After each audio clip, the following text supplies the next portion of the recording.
Die Hard. It was great. I'll do it's better. Okay. All right. I'm Dana Perino. Here's Shep. Yet again in America. Yet again in America, innocent families are slumped to their knees in grief, living the agonizing and unimaginable wait to retrieve the bullet-riddled bodies of their children and parents slaughtered in senseless gun violence. Yet again in America, we search our souls for answers, beg our leaders for solutions that thus far have not come. By one broad measure, the 251st mass shooting in our homeland this year happened 13 hours after the 250th. Yet again in America. And uniquely American, this happens with regularity in large numbers as a pattern just here, nowhere else. Granted, mass shootings like the ones in El Paso and in Dayton represent only a small fraction of our nation's gun violence.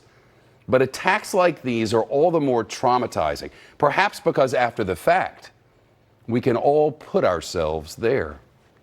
We can picture ourselves at a crowded Walmart on tax-free day, scooping up school supplies as kids run about the crowded aisles.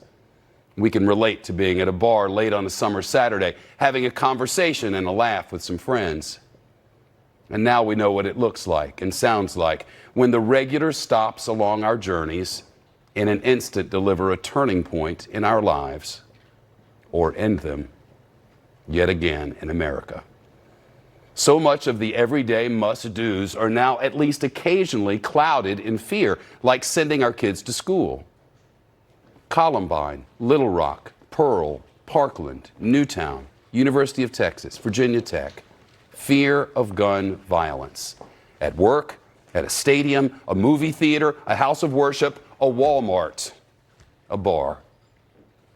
As for details on 250, a young man complained online about what he called a Hispanic invasion of Texas.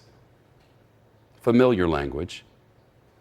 Cops say he drove hundreds of miles from home to that Walmart along the Mexico border, to a store known to attract Mexican families looking for products that they can't get across the line. He was particularly busy on the morning he chose, the school shopping and all, the preparing for kids' futures. Manifesto, invasion, he killed them. Say police, he's talking in jail and has no regrets. Yet again in America. Then, as the long day and night rolled into the wee hours, as bodies still lay where they dropped at the Walmart after the bullets ripped the life from their bodies, 251. Another angry young man pulled the trigger on his rifle many states away outside a bar. Within 30 seconds, police say 9 people were dead, dozens hurt, hundreds traumatized. Cops in Dayton have not yet explained the shooter's motive, but the killer's former classmates say he'd once been kicked out of school for making a list of girls he wanted to kill. One woman says the gunman once confessed to her that he fantasized about trying to slit her throat and tying her up.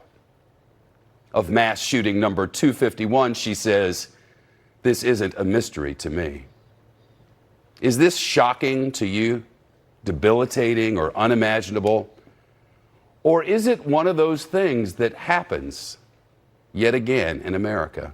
Sadly, routine. After all, the Gilroy Garlic Festival was just last week. Remember that? Remember the details of that one? They do in Gilroy. Or Las Vegas. Or the Pulse nightclub.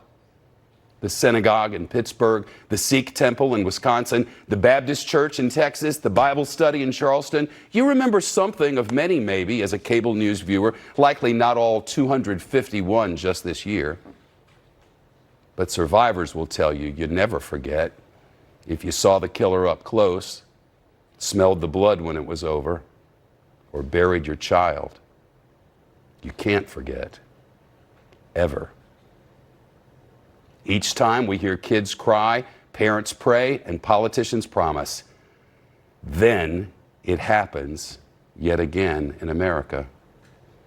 Here, a friend mourning the teacher in El Paso who was buying classroom supplies but didn't survive. Here, sisters holding each other in Dayton near the spot where their brother drew his last breath. They'll remember. Now, gun laws, regulations, background checks, soft targets, body armor, death penalty, mental health, time for action. I promise, thoughts and prayers. We hear you. We heard you last time and the time before that. And we'll likely do it all soon. Yet again in America. The news now. First 2:50. Garrett Tenney live in El Paso. Garrett. Well, Shep, investigators are still processing this expansive crime scene where chaos erupted on